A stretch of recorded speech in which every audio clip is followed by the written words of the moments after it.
Debido a mi trabajo en la consulta, yo observo. Y entonces cuando tú observas a la gente lo que te cuenta, sus dramas, sus fantasmas, pues sus miedos más profundos, sus inseguridades, de lo que se queja, tú a raíz de eso haces un diagnóstico de la sociedad. O sea, a todos nos pasa un poco de esto. Cuando escribí Cómo hacer que te pasen cosas buenas, pues sufrimos de estrés crónico. ¿Por qué? Pues ahí explicaba.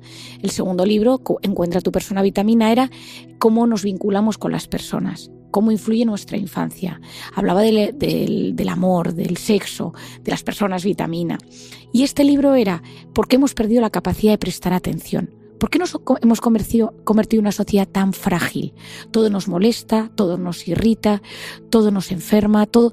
Hay como una sensación de fragilidad, de vulnerabilidad y de que queremos consumir rápidamente sin reflexionar sobre lo que consumimos. Da igual lo que sea, comida, series, contenido en redes. Es decir, es ese consumo abundante.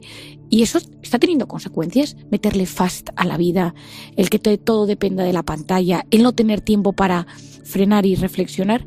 Y ahí lancé este libro donde yo en el fondo hablo de 3 diagnósticos. El primer diagnóstico de lo que nos está sucediendo es que vivimos intoxicados de cortisol. El cortisol es la hormona del estrés y se activa en momentos donde estamos amenazados. El caso típico es que uno va por la calle, aparece un ladrón, te tira al suelo y te agarra lo tuyo y sale corriendo, ¿no? Pero el cortisol no solo se activa en la supervivencia más física, que te persiga un león, que te atraquen o que hay un terremoto, sino también en la supervivencia emocional. Que venga tu pareja y te diga, tenemos que hablar, he conocido a otra persona, es supervivencia emocional. Y ahí puede ser que se active un pico de cortisol. En la supervivencia social, todos tus amigos quedan a comer, no te avisan, te sientes abandonado, pico de cortisol. Supervivencia profesional. Tu jefe te dice que no está contento contigo y entonces puedes perder el trabajo. Supervivencia económica. Inviertes un dinero o tienes poco dinero, etc. Y el mensaje que he repetido muchísimo y es que el pico de cortisol se activa cuando eso me sucede, pero también cuando me imagino que puede suceder. Entonces, una de las ideas que me encantaría que todo el mundo supiera. Cuando digo todo el mundo es todo el mundo. Que mi mente y mi cuerpo no distinguen una amenaza real de una imaginaria. Tanto vivimos intoxicados de cortisol.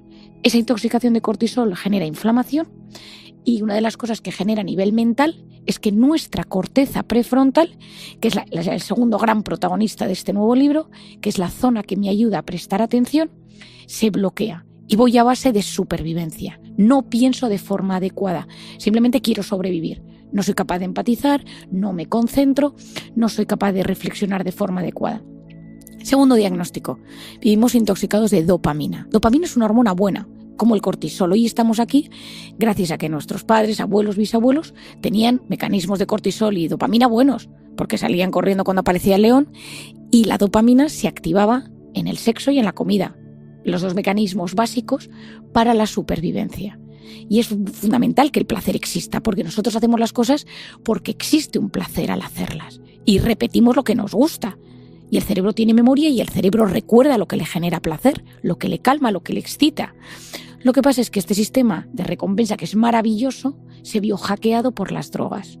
Cuando nosotros consumimos unas drogas, la dopamina que se genera en el espacio entre las neuronas, que es la clave, ese espacio que se llama sináptico, es tan sumamente masivo que lo que hace es que excita de forma muy importante, muy intensa a la siguiente neurona y a la siguiente y a la siguiente y a la siguiente. Pero como al cerebro eso le está gustando, las neuronas lo están disfrutando, quieren repetir eso.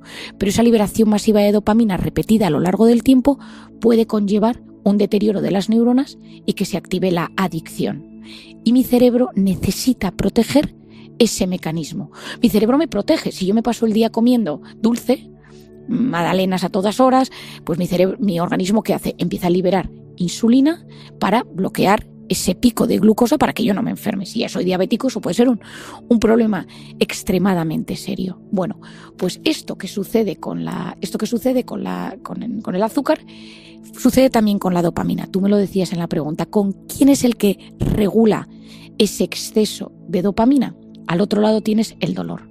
Es decir, yo en el libro lo comparo a una cuerda y al lado de la cuerda está tirando el placer, la dopamina, placer, dopamina, y al otro lado ¿quién está? El dolor, que empieza a activarse y llega un momento que ya no consumes por placer, sino para esquivar el dolor. Porque está el dolor que se genera todo el rato, que todo me molesta, todo me irrita, todo me aburre, todo me genera ansiedad. Y voy anestesiando todo lo que surge con dopamina.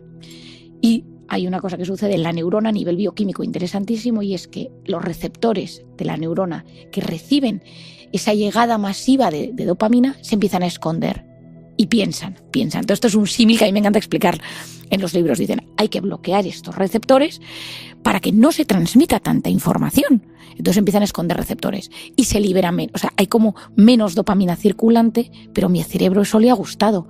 Por lo tanto, yo consumo más para sentir lo mismo. Por eso todas las drogas, llega un momento que necesitas muchas más dosis para sentir el mismo placer. ¿Qué pasa? Que históricamente esas drogas han sido en vena, a través de la nariz o de la boca, y ahora entran a través de los ojos.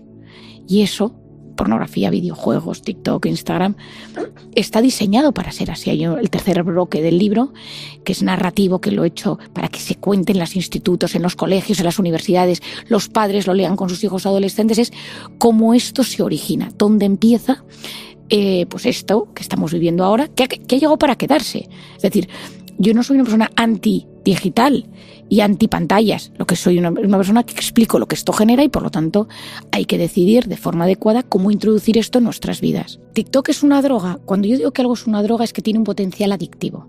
Es decir, no todo, el alcohol es una droga, pero hay personas que consumen alcohol de forma controlada, de vez en cuando, y son personas que no viven enganchadas al alcohol. Pero cuando yo hablo de una droga, hablo de algo con un potencial adictivo o diseñado para ser adictivo. Es importante este matiz. Personas que comen azúcar, yo soy una persona que me encanta el dulce, pero soy consciente que a veces es algo que hago con conciencia y a veces lo hago sin conciencia, de forma completamente, pues yo qué sé, desorganizada y desorbitada, porque me apetece en ese momento o porque simplemente es una vía de escape para un momento malo. Es decir, que a veces sucede, y eso no significa, o sea, el control de la propia vida no significa que uno no se permite ningún tipo de placer, porque la vida se disfruta por los pequeños placeres cotidianos y esos están regulados por esa dopamina. O sea, un mundo sin dopamina no es mundo. Partimos de esa base. Lo que pasa es que el límite entre consumir ciertas cosas a que eso se vuelva una adicción, a veces la línea es muy fina. Si yo pienso en el juego patológico, en apostar por internet, ¿es malo? Hay personas que son capaces de hacerlo una vez cada 3 meses, algo puntual, lo disfrutan y se acabó, pero el riesgo de que te enganches es muy alto. La marihuana, el tabaco, de hecho hay estudios muy interesantes en el libro. Lo hago de forma resumida porque hay gente que consume una sustancia psicoactiva, una sustancia con potencial adictivo y se engancha, y gente que no.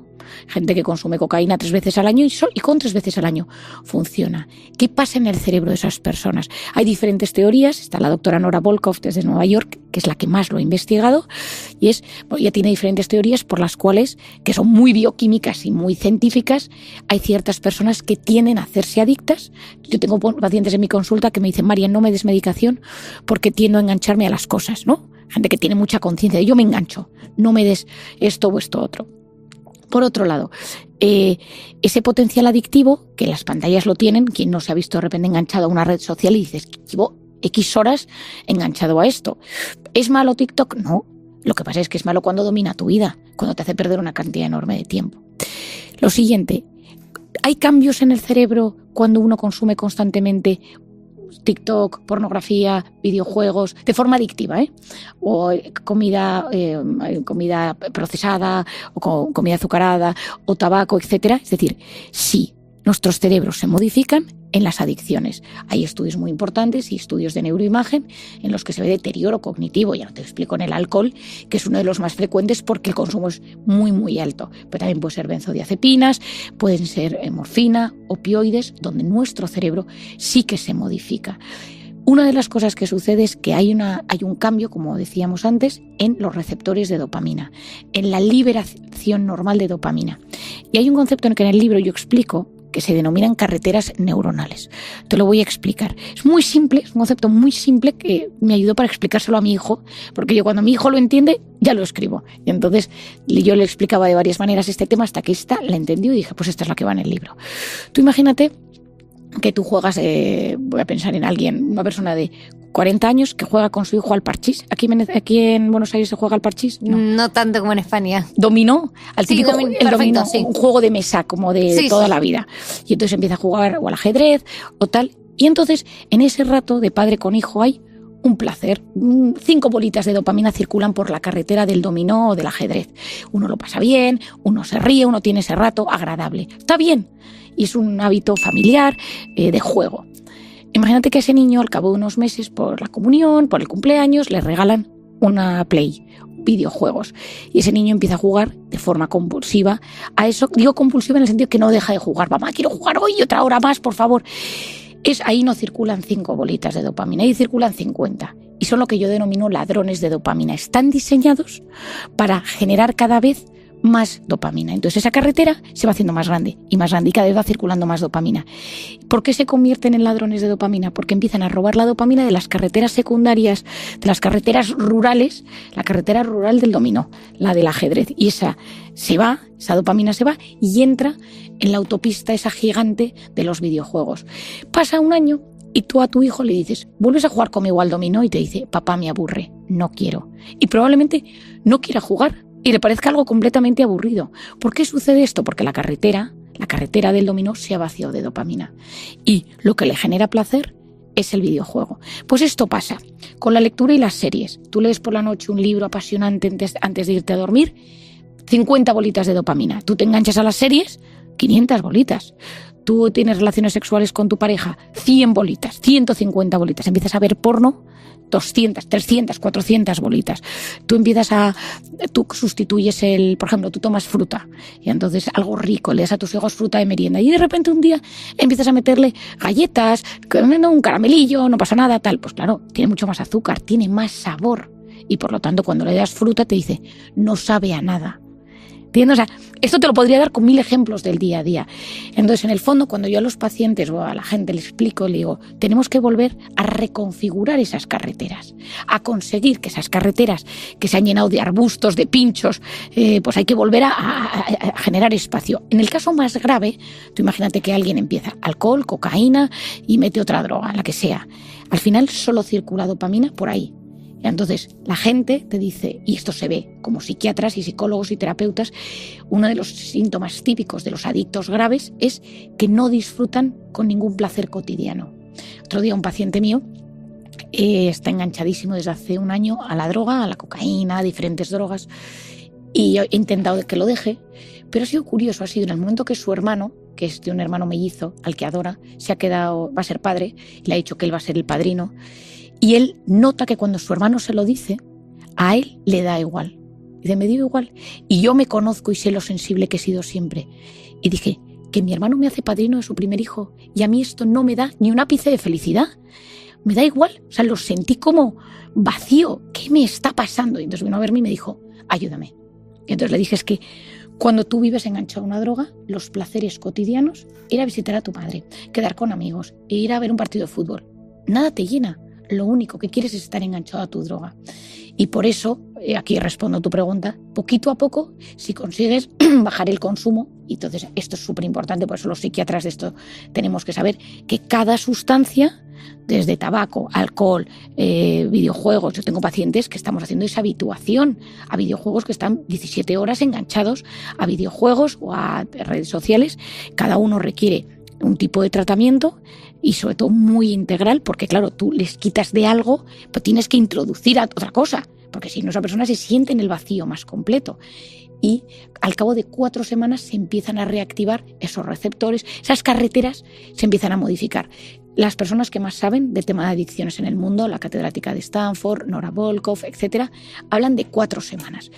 Y poco a poco se va consiguiendo. Pero toda persona que ha sido adicta, es como el cerebro recuerda lo que le calma, el riesgo de recaída es mayor. Y por lo tanto son personas que se tienen que cuidar siempre para no recaer.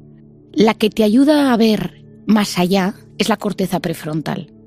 Cuando tú eres adicto, la corteza prefrontal está muy dañada. Por eso la doctora Nora Volkow dice, los adictos son víctimas de su deterioro de corteza prefrontal. O sea, la que te ayuda a ver las consecuencias de las cosas es la corteza prefrontal, de ver a largo plazo, de decir, vale, yo sé que si ahora mismo le robo dinero a mi madre para apostar por internet, ludópata, o la persona que dice, yo ahora me voy, dejo a mi pareja, salgo por la noche, bebo, consumo cocaína y acabo con otra mujer en otro sitio, esa persona, hay un punto en el que el sistema de recompensas se apodera, esa necesidad de consumir es muchísimo más poderoso que la capacidad que tiene la corteza prefrontal en ver a largo plazo.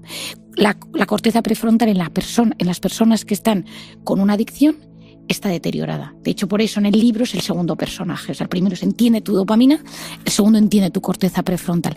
Si te conviertes en una persona adicta, no ves a largo plazo, ves en el instante. Hay un caso que cuento en el libro de una paciente que tuve en el hospital que dejó a su bebé para ir por cocaína, llorando en casa, y cuando volvió lo escuchaba llorar y se fue para vender lo único que tenía de su madre, que era un reloj.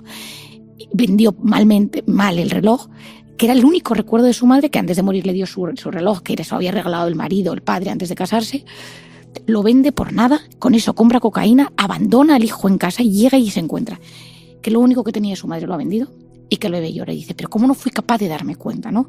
Porque en esos momentos lo único que rige la conducta es la necesidad de sentir placer o de esquivar el dolor, el síndrome de abstinencia. Esto es importantísimo, Mili. A veces es porque está en la necesidad de placer que nubla cualquier cosa, y la otra es la sensación de malestar que se ha producido al dejar el consumo. Por ejemplo, en una persona que tiene problemas de alcohol, el síndrome de abstinencia. En algunos tipos de drogas, el síndrome de abstinencia es tan sumamente fuerte, no hay corteza prefrontal, y entonces en ese momento lo único que importa es volver a consumir. La felicidad, en mi opinión, la palabra felicidad está muy manida, se habla mucho de la felicidad, ¿no? Pero bueno, para mí la felicidad es como un estado de bienestar, un equilibrio entre las expectativas que yo tengo con la vida y cómo las voy disfrutando y gestionando.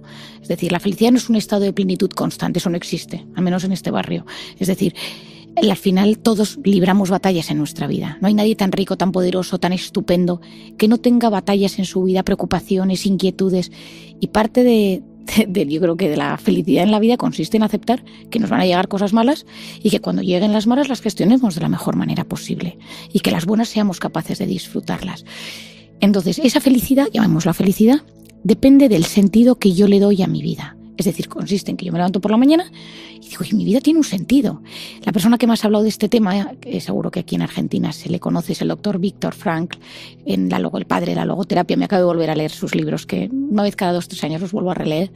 Y como él, en el campo de concentración, pues él llega de origen judío, le arrancan todas las páginas de su nuevo libro, que yo siempre cuando lo volví a leer este año, pensaba en mí, que yo iba con mi ordenador y mis apuntes a todos lados. Me imaginaba si alguien me hubiera quitado todos los apuntes, pues probablemente ya no hubiera escrito el libro de nuevo, porque a veces es esa sensación, ¿no?, de llevarlo todo ahí.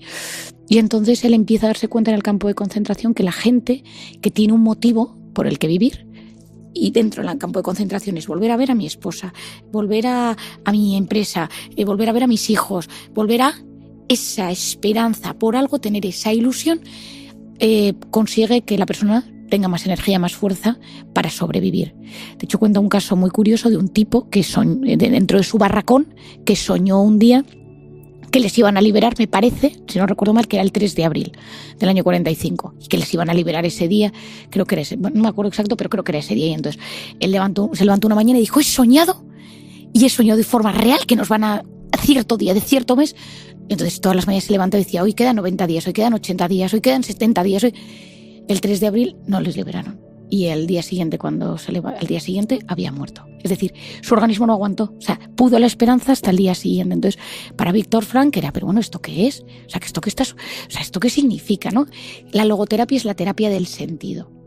Nuestra mente, nuestro cuerpo, nuestro espíritu, nuestra alma, como cada cual lo queramos llamar, no les gusta vivir en el vacío. Porque el vacío es angustioso, el vacío es vértigo, el vacío es precipicio. Y ante la ausencia de sentido tendemos a sustituir sentido por sensaciones. Las sensaciones son rápidas, son dopaminérgicas. Algunas son buenas, otras no son tan buenas, pero puede ser un masaje, una comida, tomar algo con amigos, pasear, ir al fútbol, ir a un concierto, sexo, drogas, tal. Depende de cómo sea de sensación. Y entonces, el problema es que muchas veces si esas sensaciones se convierten en nuestra única leitmotiv, en nuestra única manera de querer engancharnos a la vida, nos convertimos en drogodependientes emocionales, adictos a experiencias. Y entonces es el culto del instante. O sea, lo que importa es ahora sentir al máximo. Y es el hiperactivismo. Yo hago, consumo, rápidamente sin reflexionar sobre lo que consumo. Lo importante es el consumo. Y encima ahora le podemos meter fast a la vida. Hay un capítulo en el libro sobre esto, en el 1.5, en los vídeos, en las películas, en tal. Y yo lo que busco es consumir todo a enorme velocidad, sin tiempo para la reflexión. Eso que genera que no hay tiempo, en ese tiempo para la reflexión y para el matiz, quita gran parte de lo importante de la vida. Si tú llegas a un sitio, yo siempre doy el ejemplo, tú vas a un restaurante y te comes todo mal. Ayer aquí que comí en Buenos Aires una carne de locos, con una salsa y unas cosas de rico y tal, pero encima con tiempo. Entonces lo puedes saborear todo. O sea, cualquier cosa lo puedes saborear. Si tú solo comes a toda velocidad, no lo saboreas. Te enteras que era carne, nada más. No te da tiempo de preguntar qué sabor tiene la salsa, de qué tipo de parte de la vaca o del ternera era. Es decir, el tiempo es lo que ayuda a poderle poner nombre a las cosas, a poder disfrutar de los detalles. Y te lo llevo al siguiente paso. El ser humano no está diseñado para vivir en modo alerta. El ser humano no está diseñado para vivir siempre en el hiperactivismo, en el hacer. El ser humano está diseñado para vivir a veces ahí y a veces frenar, parar, y en ese parar, deporte, naturaleza, sin pantallas, dejarte llevar, el estado de flujo, meditar, rezar, cada cual lo que le ayude. Porque en esos momentos yo me reparo a nivel mental, pero a nivel fisiológico también. Es decir, mi sistema inmune no está diseñado para estar siempre preparado para la guerra, a punto de luchar. Porque entonces se agotan los soldados. O sea, hay momentos en los que no hay guerra. Simplemente se han ido a sus casas a visitar a sus familiares y ya volverán. Pero si tú los tienes todo el día preparados porque todo es una guerra, hay un momento dado que el sistema inmune se deteriora y pueden empezar enfermedades autoinmunes, enfermedades inflamatorias. La mente y el cuerpo están profundamente unidos. Por lo tanto, encontrarle un sentido, volviendo al principio, a veces no es fácil, porque encontrarle un sentido a las cosas requiere parar, reflexionar y hacerse preguntas que no siempre tienen fácil respuesta. Cuando nosotros dejamos de hacer cosas, entramos en ese arte de no hacer nada que llaman los holandeses el niksen, se activa la voz interior, la divagación mental. Si yo estoy bien, esa voz interior me ayuda, me inspira, me da ideas, asienta mi identidad, me ayuda a darle sentido a las cosas. Luego hablamos un poquito más de esta divagación mental, pero es muy importante que exista. Cuando yo estoy mal, estoy ansioso, estoy triste, estoy preocupado, tengo algo sin resolver, cuando yo dejo de hacer cosas y me paro y freno, ¡buf!, lo que viene. Miedos, inquietudes, fantasmas, inseguridades. Todo viene, todo aparece. Hace poco me contaba una paciente mía que en su banco en España, un viernes les enviaron un correo a todos los empleados del banco que el lunes les ofrecían de 9 a 10 una sesión de mindfulness para todos los que quisieran ir, y entonces pues se llenó de gente esa sala. A los 10 minutos, no sé cuántas personas, esto me lo contó la paciente, se levantaron y se marcharon. Llamé a la directora de Recursos Humanos del banco y le dije, dime qué ha pasado. Y dice, bueno, pues que un 20% tenía un ataque de ansiedad. Claro, o sea, tú te frenas un lunes por la mañana, que todos tenemos 1000 cosas que hacer, te tumbas, ahora empieza a respirar, no pienses en nada.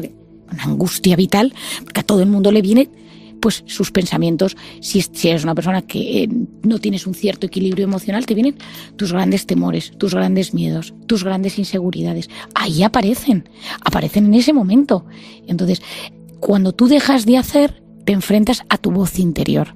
Y a veces esa voz interior no es nuestra mejor aliada. Es la que nos boicotea, la que nos dice, ten cuidado, no tienes que hacer esto. Me has dicho una cosa que también es importante. Hacer deporte genera BDNF, factor neurotrófico derivado del cerebro, una sustancia maravillosa. Hacer deporte es costoso, pero tiene un punto que genera dopamina endógena. Hacer deporte es costoso, pero a largo plazo, en el momento y en el post, este es hiperplacentero. Entonces hay algo dentro de mi cabeza que sabe que de primeras mi cuerpo le cuesta, pero de segundas mi cuerpo es agradecido. Pero hay muchas veces que uno prefiere estar enganchado en TikTok viendo vídeos infinitos de cosas absurdas. Te voy a contar un ejemplo. Otro día me hice un abogado, el esposo de una paciente mía que él es abogado, tipo muy listo, catedrático, persona muy culta, y me dice, Marian, me ha pasado una cosa que no sé qué es, yo creo que he perdido la cabeza, necesito que me ayudes. Y el otro día mi nieta vino a casa, me pidió descargarse TikTok en el móvil, yo se lo dejé, mi nieta tiene 8 o 9 años, y me metí por curiosidad hace un par de semanas a ver qué era lo que había visto, y entonces vídeos de gente bailando, de chicas bailando, y yo me paso las noches ahora viendo esos vídeos. ¿Qué está pasando a mi cerebro? ¿Qué hago yo con 60 años viendo vídeos de gente bailando? ¿Estoy enfermo? ¿Qué es? Yo digo, pero si yo siempre leía, ¿por qué no leo ahora y veo gente bailando, no? Bueno, pues porque al final cada cual, pues cuando entran esas cosas, pues uno pierde ese control de su vida. Efectivamente, cuando uno cuando uno no hace nada físicamente, surge la voz interior. La voz interior puede ser un diálogo o puede ser un monólogo. Puede ser que te dice cosas del pasado, del presente, de tus miedos, de tus inseguridades. No te olvides de hacer esto, ten cuidado. Pero la divagación mental es un proceso clave. Esto lo explico yo muchísimo. Nadie ha descubierto nada importante en un momento frenético de hiperactividad que no paraba de hacer cosas. En un momento donde no dejaba de hacer, de consumir. Si piensas, por ejemplo, en Arquímedes, pues él veía los barcos flotar y entonces decía, aquí pasa algo. O si de repente, pues Platón paseando por los jardines de Atenas, es decir, los grandes filósofos. Tengo un libro de descubrimientos en casa que le leo a los niños y entonces, pues una de las cosas que surge es, y durante meses estuvo dando vueltas, estuvo pensando, pero en esos momentos hay muchos instantes donde uno simplemente un día está pensando y dice, ¿y si es esto? Para llegar a si es esto, necesitas pasar a la divagación mental. Cuando yo escribí este libro, este último, muchos días volviendo de la consulta, volvía andando con el celular metido en el bolso, cerrado, y esos 40 minutos, mi cabeza. Y de repente se me ocurrían ideas. ¿Y si lo cuento de esta manera? Y entonces yo voy contando cosas del libro y digo, no se entiende bien, no sé qué, tal. Y de repente digo, ¿y si lo cuento de esta manera? A mí los momentos de divagación mental, por eso yo lo hablo en el libro, porque yo intento contar cosas que a mí también me ayudan. Han sido momentos en los que me he dado cuenta que ayuda. Pero cuando uno está pasando momentos malos en la vida, que por supuesto yo también los he tenido, recuerdo en particular en la pandemia momentos muy duros que viví, nació un hijo mío, situación muy complicada, yo recuerdo que había momentos en los que cuando yo dejaba voz a esa divagación mental, porque quería empezar a escribir el segundo libro, Persona Vitamina, era incapaz. Salían mil cosas negativas y dije, por eso es tan importante que seamos dueños de nuestra voz interior, porque si no lo somos, huimos de la voz interior. Durante muchísimos años la educación ha ido pues un poco enfocada a la no pérdida del tiempo. Pues vas de aquí a aquí y entonces aquí aprovechas el tiempo. El problema es que el tiempo es el bien más democrático que existe. Todos contamos con 24 horas en nuestro día. Cada cual decide cómo quiere invertir esas horas. Entonces, si eres de los que tienes la suerte que no necesitas dormir, pues tienes más horas para poder ejecutar. Pero hay gente muy dormilona y tiene menos horas su día. Hay gente que es más lenta a la hora de ejecutar ciertos temas, hay gente más hábil en la gestión de su tiempo, gente que le cuesta a todo un mundo. El problema es que a lo largo de la vida y sobre todo en los últimos tiempos, y a nuestra generación, la de nuestros padres y nuestros abuelos, hemos llegado con aprovecha el tiempo. Hay que aprovechar el carpe diem, pero tanto el aprovechamiento del tiempo ejecutivo y eficiente en nuestro trabajo, en nuestro estudio, a aprovechar el tiempo porque nunca sabes lo que puede pasar mañana. Entonces, cuando tú de repente ese tiempo lo dedicas a no hacer nada, que yo lo que digo en el libro, para nuestros oyentes, es un aburrimiento permitido. Es decir, me aburro sin culpa. De repente dejo de hacer cosas sin culpa, 10 minutos al día, 15, o sea, es decir, no hablo del elogio a una pereza mala, eso no estoy refiriéndome a eso, sino a soy capaz de gestionar un momento el descanso, o sea, descanso y dejo un reposo mental, cierta quietud mental, que eso es muy bueno, para que ya luego yo pueda ir introduciendo en ese reposo pensamientos de agradecimiento o cada cual como quiera trascender en esa parte pues más meditativa o contemplativa, que es muy buena para el cerebro y muy buena para nuestra conexión con el entorno.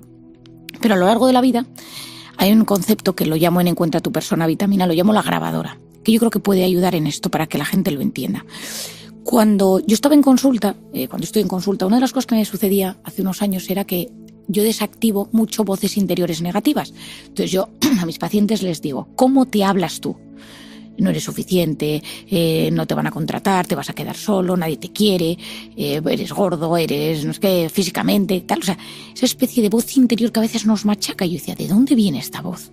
Entonces empecé a leer, que a ver qué existía, algunas cosas me parecían interesantes, pero como todo también son muchas intuiciones. Al final la neurociencia avanza mucho y yo soy de la teoría que hay que aunar de la neurona a la emoción, es decir, desde la microbiota, el telómero, el receptor, el neurotransmisor a todo el campo emocional. Bueno, pues esto que voy a explicar ahora es del campo puramente emocional, que es más intuiciones porque no tienen esa base sólida neurocientífica, pero que yo creo que tiene una base emocional muy potente.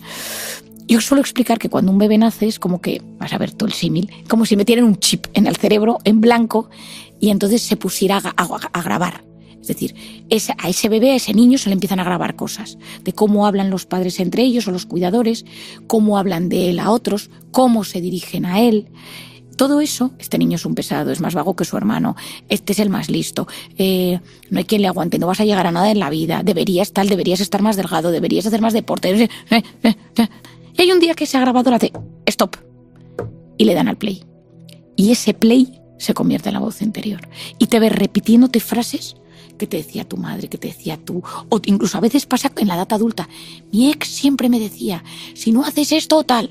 Entonces de repente dices, ¿pero por qué se ha convertido esto en mi voz interior? Bueno, pues mi intuición, después de muchos años viendo pacientes, es que cuando se nos han dicho, y sobre todo en momentos de vulnerabilidad, por la edad, digo, vulnerabilidad a un niño pequeño, tienes que hacer esto, si no, todavía estoy pensando en una chica que veo en consulta, que su madre es una señora muy guapa, muy elegante, que siempre ha tenido mucho éxito a nivel profesional y personal, y tiene varios hijos, pero tiene solo una hija, y a su hija desde pequeña le dijo, solo te querrán si eres delgada. Entonces esta le encantaba comer. Y la familia del padre es tendencia más gordita y come mucho y encima tiene un restaurante, no sé qué, y entonces esta desde pequeña pues siempre le ha sobrado algún kilo y la madre, no te van a querer, te quedarás sola, tal. A día de hoy pues no tiene pareja y entonces ella es, no tengo pareja porque tengo un problema con la comida. Entonces no se puede quitar eso de ahí. Entonces está bien, yo la veo y es monísima. Y le digo, pero da igual lo que yo le diga, porque eso está insertado en su voz interior. Y hay culpa, porque yo no me he cuidado, porque yo sigo comiendo, porque como si como no tendré pareja. Y yo intento desmontar ese pensamiento tóxico, pero está metido desde hace mucho tiempo. Y eso puede ser con el trabajo, puede ser con el dinero, puede ser con la pareja, puede ser con la salud. Y ahí entra la culpa, que la culpa es tóxica, es un veneno, porque no te permite avanzar en la vida. Y hay que desactivar muchas veces, y la terapia a veces es la forma de desactivar la culpa. Está muy presente, por ejemplo, en mis terapias la culpa. La infancia influye poderosamente, no nos determina, pero influye poderosamente porque luego, y en esto el padre es Boris Cyrulnik, el padre de la resiliencia, explica que luego podemos tener herramientas para salir. Pero esto yo muchas veces lo cuento también para que entendamos nuestra propia biografía y para los padres, que a veces pues divorcios complicados, situaciones complejas que que intentemos a veces gestionar sabiendo que esos pequeños que están a nuestro alrededor pues chupan cómo nos sentimos, nuestras emociones, o sea, tiene un impacto muy importante. Lo del use it or lose it es algo que yo llevo muchos años investigando y leyendo, ¿no? Hay muchas teorías al respecto.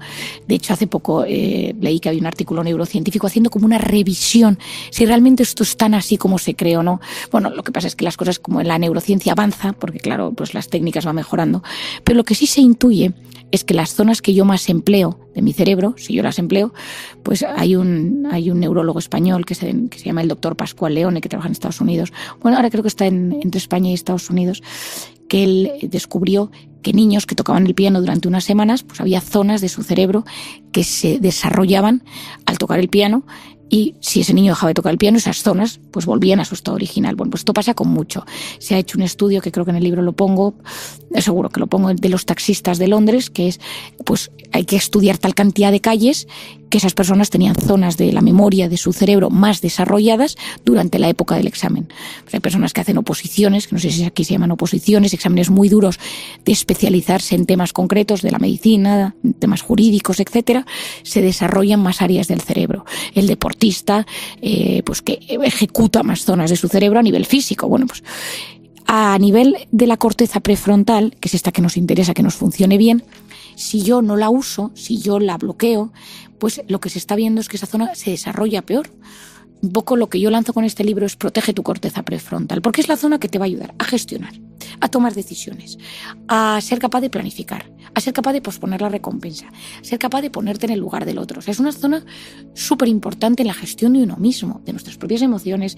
Entonces, esa zona, si yo no la uso, es decir, es una zona que se convierte en algo pasivo porque todo llega desde fuera, yo no lo gestiono desde dentro. Ejemplo fácil, si uno usa Google Maps o Waze para todo, pues cada vez nos orientamos peor. O sea, aquí no se ha visto con el teléfono dando vueltas alrededor de 4 esquinas sin saber qué calle hay que meterse y dices, ¿en qué momento he perdido la orientación? Bueno, porque cada cual, si uno se deja solo orientar ya por los aparatos, pues cada vez se orienta peor. Recuerdo hace poco que le regalé a un hijo mío una brújula, y como es pequeño, pues vamos al norte, pues vamos al sur, y digo, es que yo no podría, o sea, como no tiene, digo, yo no podría gestionar esto de esta manera. Bueno, pues en el caso de él, pues tiene más facilidad, porque no está todavía dañado por todo esto que usamos nosotros constantemente, que es una gran herramienta, ojo, pero que tenemos que saber que cuando usamos las herramientas vienen todas desde fuera y mi cerebro tiene que dejar de trabajárselas por sí mismo, esa zona pues va perdiendo sus habilidades. La ventaja es que si yo la vuelvo a trabajar, vuelve. Si yo trabajo mi capacidad de prestar atención, de volver a la lectura, de volver a realizar ciertos ejercicios, de volver a meditar, pues el cerebro se va modificando y es muy agradecido a la repetición de esos hábitos, de esas rutinas vitamínicas que yo llamo, que es hacer cosas que le hacen bien a mi cerebro, a mi organismo o a mis relaciones humanas.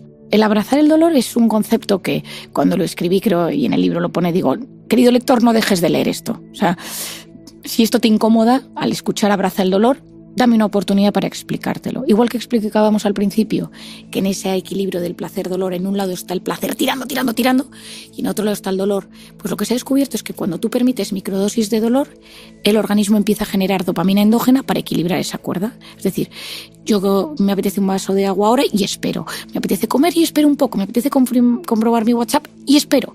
Me duele, tengo un poco de frío, pero aguanto, no me quejo, no estoy... O sea, cada sensación que me llega no cubro esa necesidad en el instante, sino que permito una microdosis de malestar y de repente uno nota que eso va. Si esto lo exageras, si lo llevas un poco más, por ejemplo, aquí en Argentina la gente esquía mucho.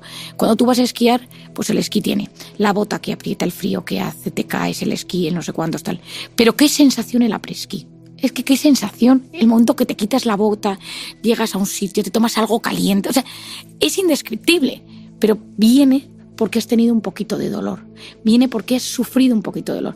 En España tenemos el Camino de Santiago, que tú caminas unos días hasta llegar a la Catedral de Santiago, y entonces tú vas pues con los caminos, te llueve, te hace frío, pues duermes en un saco de dormir por ahí, en cualquier lado, pero la gente te dice, llegas pues, a la Plaza del Obradoiro, en medio de Santiago de Compostela, y hay algo. Pero tiene mucho que ver con que esos días te ha costado conseguirlo. O sea, no te sientes igual si apareces en coche o en avión que si vienes de unos días de estar caminando por el monte, ¿no? Es decir, y llevado todavía más al extremo de abrazar el dolor, esto se ve, si alguna persona que me escucha dice, no entiendo bien, el adicto que ha salido de la adicción muchas veces lleva su cuerpo a sensaciones muy dolorosas, desde ducharse con agua fría, baños de hielo, subir la montaña descalzo a menos 10 grados, no sé qué, o sea, como que dices, bueno, pero ¿cómo aguanta ese dolor? Porque esa dopamina que se le genera le recuerda a la dopamina de esa época. O sea, es decir, es una generación o liberación de dopamina muy potente. Por eso hay muchas personas que llevan a su organismo pues a sitios extremos. Yo un poco lanzo un mensaje también a nivel educativo, y yo lo intento en mi micromanera, que es no satisfacer cualquier cosa que me apetece en el momento, sino ir educando un poco esa cuerda placer-dolor. Oye, que te llega el dolor, es que a veces llega, y a veces tengo una molestia y aguanto. Me preguntabas eso, el ayuno de dopamina. El ayuno de dopamina fue un concepto que se lanzó en Silicon Valley hace unos años, que fue viral, que fue ayunemos de dopamina. Estos nos adelantan porque estos son los que van más avanzados y se dieron cuenta de que todo este tema de la dopamina pues era un tema que realmente pues es adictivo, ¿no? Todo este sistema de recompensa lo conocen muy bien, y como que lanzaron una especie de pues proyecto de hagamos un día a la semana, un fin de semana al mes de ayuno de dopamina. ¿Cuál es la realidad? A día de hoy no somos capaces de controlar cuánta dopamina liberamos. Y no es bueno dejar de liberar dopamina, porque al final la dopamina está en cuando abrazo a mi pareja y llego a casa, cuando como algo rico y me gusta, cuando mantengo relaciones sexuales. Es decir, no podemos quitar la dopamina de nuestra vida, es maravillosa. Pero decir, de lo que yo estoy más enganchado, voy a quitármelo durante unos días. Si yo soy una persona que como mal, durante una semana voy a comer bien. Voy a intentar comer bien, significa más saludable. Y voy a quitar todo eso que es más dopaminérgico. O esta semana no voy a mirar TikTok. O esta semana no voy a jugar a videojuegos. O esta semana, es decir, en algo que yo sé que estoy un poco más enganchado, es decir, que libero más dopamina de la normal, o sea, tengo esa intoxicación entre comillas de dopamina, la voy a gestionar con un pequeño ayuno para ver qué pasa. Es que la gente es muy agradecida. Cuando eso lo hace, las personas te dicen, Marian, pero bueno, ¿cómo es posible? O sea, es que no sabes lo bien que me siento. Hay otro concepto en rutinas vitamínicas que me fascina, que es el estado de flujo o el flow, que el flow es un estado donde yo me pongo a hacer algo con un poquito de dificultad, pero esa dificultad no me bloquea, donde yo disfruto más del proceso que del llegar a hacerlo. ejemplo, cocinero que se pone a hacer platos y de repente mira el reloj y han pasado 3 horas. El poeta que se pone a escribir sus poesías y de repente se ha pasado toda una mañana y se le ha ido la sensación del tiempo. Lo primero que pasa es que el lóbulo parietal, que es el que se encarga de la sensación del tiempo, se bloquea. Por lo tanto, uno no se da cuenta que se han ido las horas. El que está componiendo guitarra, el que es periodista y está escribiendo una novela o está haciendo algo que de repente se le va el tiempo. El que está leyendo, el que tiene un huerto, es decir, el que cose, suelen ser cosas que tienen un componente manual, no está relacionado con la pantalla. Es decir, no es estoy con la pantalla, con el scroll y estoy 6 horas, no. Y de repente el cerebro no percibe amenazas. Por eso los vinculamos con momentos de enorme bienestar y plenitud. Porque en ese momento no hay amenaza, solo disfruto de lo que estoy haciendo. No es tanto quiero conseguir esto y quiero llegar a esto, sino en ese momento lo que quiero conseguir es poder disfrutar de lo que estoy haciendo. Y eso es el estado de flujo. No hay historia, no hay batalla, no hay trauma tan doloroso que no pueda ser sanado y acompañado. Es decir, que las historias más complicadas, porque esto es lo que me ha enseñado mi experiencia, los traumas más difíciles, que es un poco mi especialidad, bien llevados, con mimo, con muchísima delicadeza, con sabiduría de medicina, de psicología y de corazón, pueden ser aliviados.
Muchas gracias.